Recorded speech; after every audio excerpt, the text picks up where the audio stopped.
Salut à toutes et à tous, bienvenue dans cette nouvelle vidéo. Encore merci d'être de plus en plus nombreux à être abonnés sur cette chaîne. Je constate que les attentes des sorties de quelques parfums sont de plus en plus fortes. La dernière fois, il y a eu la sortie du parfum de Montal Infinity. Il y a eu énormément d'attentes, j'ai eu énormément de retours. En gros, de gens qui me demandaient quel est mon avis par rapport à ce parfum. Allez regarder la vidéo et dites-moi ce que vous en pensez pour ceux qui l'ont testé. Et c'est la même chose pour le Roja Intense et c'est vraiment énormément d'attentes. Et là, j'ai fait quelques posts sur Instagram, j'ai vu énormément de retours positifs. Il y a beaucoup d'attentes de gens qui ont envie de savoir quelle est la tenue du parfum, quel est son ADN olfactif, est-ce qu'il faut prendre le Intense par rapport au Roja Elysium. Aujourd'hui, je vais vous donner une partie de la réponse. Dans cette vidéo, je vais vous donner ma première impression par rapport au Roja Elysium Intense. Et je pense que je ne l'ai pas assez porté pour vous faire une vidéo comparative complète avec le Roja Elysium classique.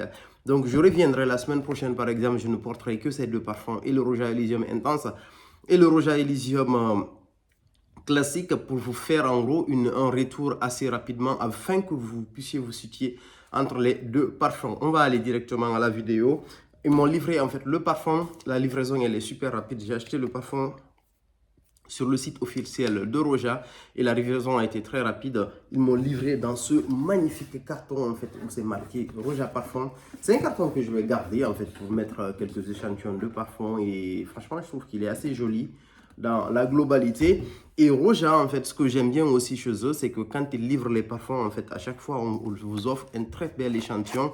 Là, par exemple, on m'a offert un format du 7,5 ml du Roja Amberwood. Vous savez, le Roja Amberwood, c'est un énorme parfum qui coûte hyper cher. Donc, du coup, je trouve que c'est un énorme coût en fait d'offrir la possibilité aux clients d'avoir ce type de format entre guillemets. Ça m'évite en fait de dépenser de l'argent ou de ne pas dépenser dans un parfum que je kiffe vraiment. Le Roja Amberwood, je l'ai en échantillon et c'est l'une des pépites en fait que je garde en échantillon dans ma collection, que je porte peu.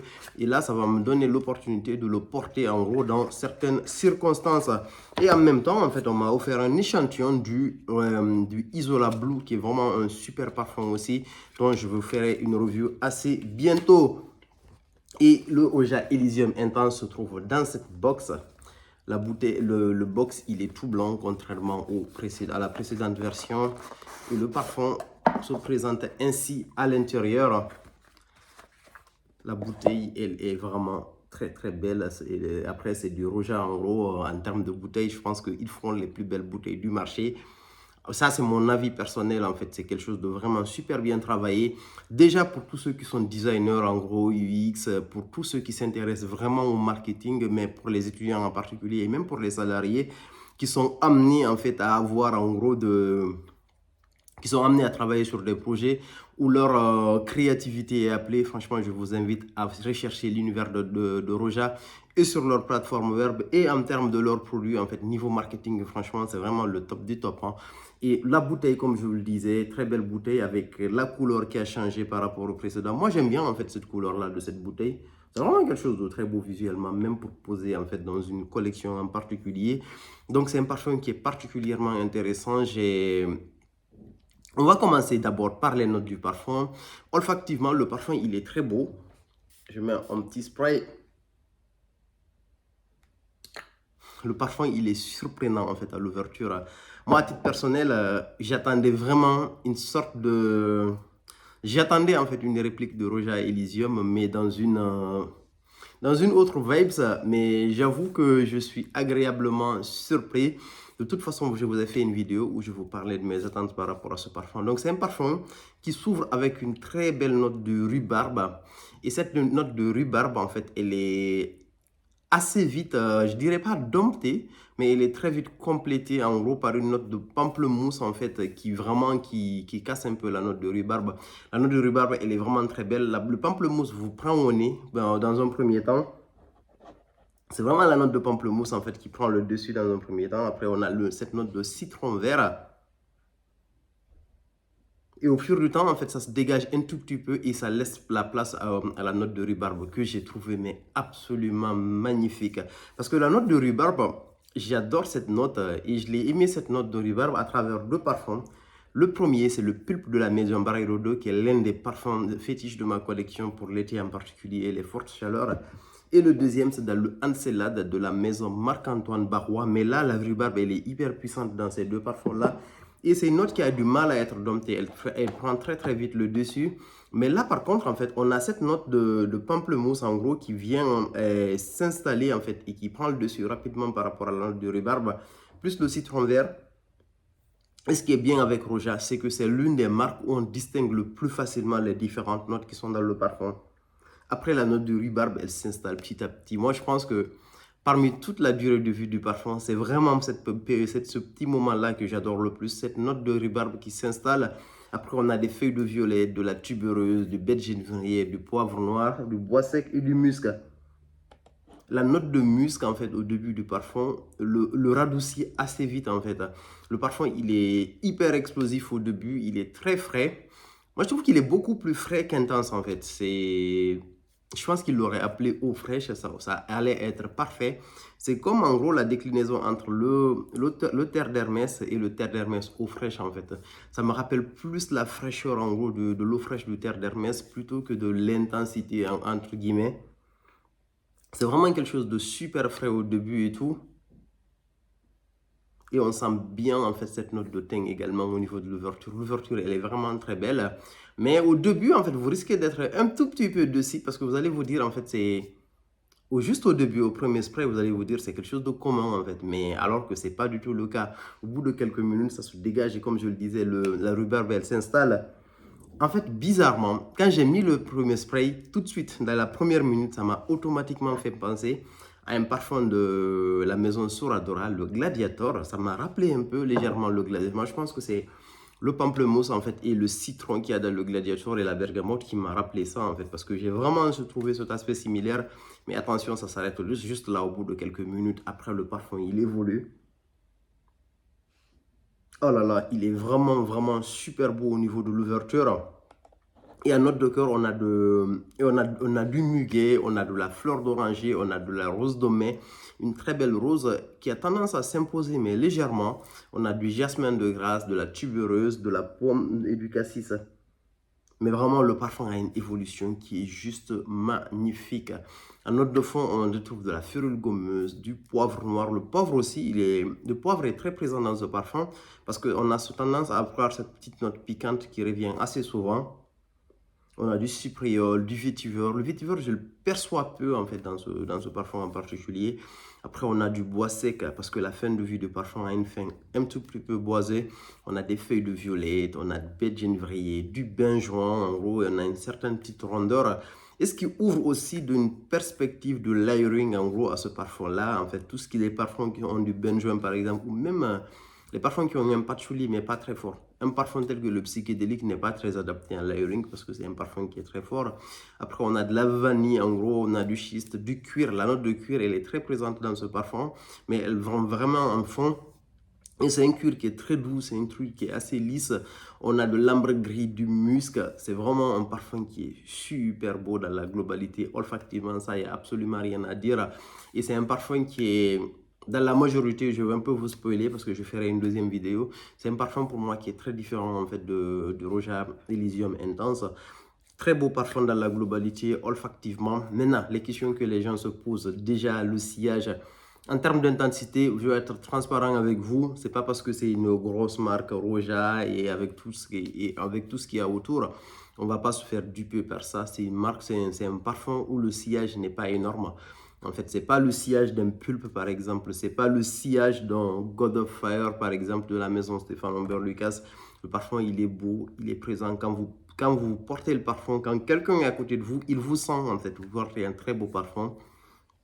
Il s'installe là au bout de quelques heures. Pendant 6 heures, il est vraiment présent. Et au bout de 6 heures, en fait, c'est un parfum qui a tendance, 5-6 heures, c'est un parfum qui a tendance à vraiment s'approcher un peu plus de la peau, quoi. Donc, du coup, un sillage qui est très normal, qui n'est pas... En fait, qui augmente légèrement par rapport en fait au Roja Elysium normal. Donc le sillage, en fait, si vous avez été satisfait du Roja Elysium normal, en fait, vous allez être satisfait en termes de sillage par le Roja Elysium Intense. Même si moi, personnellement, je m'attendais à un peu plus que ça, parce que le côté intense m'a un peu tiqué à la tête. Et donc, du coup, j'attendais disons, une certaine présence. Mais quand même, si vous voulez avoir un gros sillage, il va falloir oversprayer ou, entre guillemets, utiliser les petites techniques qui augmentent, entre guillemets, la projection du parfum en particulier.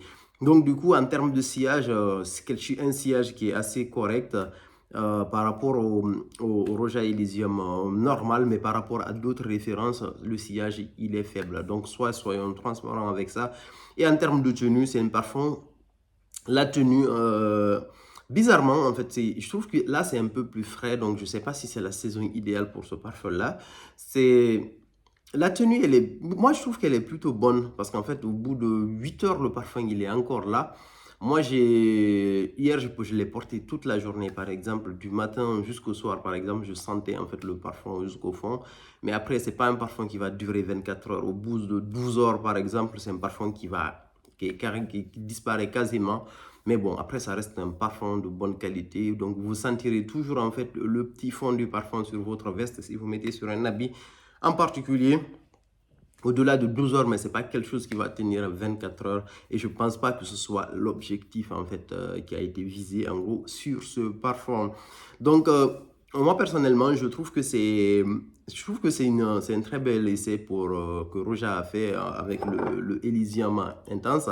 Parce qu'en fait, ils ont essayé de faire un essai avec le Elysium Parfum que moi, j'ai trouvé, à mon goût, pas réussi par rapport au prix. Olfactivement, c'est quelque chose de très beau. En fait, on a une certaine concentration par rapport au Roja Elysium normal, mais la différence de prix, elle est juste aberrante, en fait, pour à peu près le même parfum, avec juste une petite concentration qui change, quoi. Mais là, par contre, je trouve qu'ils ont fait un très, très beau travail. C'est pas une copie conforme de l'Elysium normal, c'est un parfum qui va dans une autre direction. Donc, ce qui répond à l'une des questions que je me posais dans ma vidéo de mes attentes. Donc, c'est un parfum, en gros, si on a celui-là, en fait, on n'a pas l'équivalent en fait de l'ancien Roja Elysium. Si vous aimez le Roja Elysium classique et que c'est votre parfum fétiche, vous êtes obligé, entre guillemets, vous allez le renouveler en fait, parce que c'est deux parfums différents. Mais celui-là aussi, si vous l'avez aimé, je pense que vous aurez les deux et ça vous ferait vraiment plaisir. Moi, personnellement, c'est deux parfums que j'ai envie d'avoir tout le temps en fait dans ma collection à titre personnel. Et celui-là, comme je disais, c'est vraiment un bel essai en termes de tenue. Comme je le disais tout à l'heure, la tenue, elle est plutôt correcte par rapport au Roja Elysium. Mais moi, personnellement, le Roja Elysium, même le classique, il y a énormément de gens qui se plaignent de la tenue. Mais moi, personnellement, j'ai aucun problème avec ma version actuelle. Donc, je ne vais pas juger en fait de tous les gens qui disent que leurs parfums ne tiennent pas. Mais le mien, il tient très bien sur moi et sur mes habits. Donc, du coup, c'est pour ça que je garde un certain fond. Et si je renouvelle en fait ma bouteille du Roja Elysium normal, j'aurai en fait un élément de comparaison pour savoir en fait est-ce qu'il y a réellement en gros une différence significative entre les différentes versions. Donc, à résumer, celui-là, il est vraiment super beau. Et ceux qui se posent la question, en fait, est-ce que je commence par le Roja Elysium normal et le Roja Elysium intense? Je peux tout de suite vous répondre. En ce moment, je vous conseille de prendre celui-là parce qu'en fait, en tout cas, si vous voulez prendre un parfum frais de chez Roja pour l'été, je vous conseille celui-là parce qu'il est vraiment, je pense qu'il va être très bon pour les fortes chaleurs. J'ai déjà utilisé ce style de parfum un peu, par exemple, pour moi, c'est quelque chose de très proche en fait. Je dirais pas c'est je le porterai dans les mêmes conditions que je porterai en fait une eau givrée de terre d'Hermès par exemple. C'est typiquement pas dans la même ambiance. Ou une eau très fraîche de terre d'Hermès, c'est dans les mêmes conditions que je porterai. Dans les mêmes conditions par exemple que je porterai le gladiateur de la maison Soradora. Donc pour moi, c'est quelque chose de plus frais qu'autre chose. Et celui-là, je vous conseille de commencer par celui-là. Parce que moi, personnellement, on me fait sentir les deux. Et je dois faire un choix, je prends celui-là en premier. Même si je reviendrai en fait prendre le deuxième. Pour moi, ça va dans des univers un peu différents. Il y a ce petit aussi côté sensuel qui nous a été vendu sur ce parfum-là. Pour moi, après, ça dépend du point de vue. Moi, par exemple, je l'ai trouvé moins sensuel par rapport au Roja Elysium normal. Je trouve qu'il y a le Roja Elysium normal a un aspect un peu plus rond. En fait, il y a un aspect beaucoup plus fruité dans le Roja Elysium normal par rapport à celui-là. Par exemple, celui-là, il est moins fruité. En fait, il est un peu plus boisé au niveau du fond qu'autre chose, quoi. Très belle référence. En gros, je vous conseille tous les deux. Je les note 10 sur 10. Et ils font partir des meilleurs parfums de ma collection. Je pense être assez clair à ce niveau-là.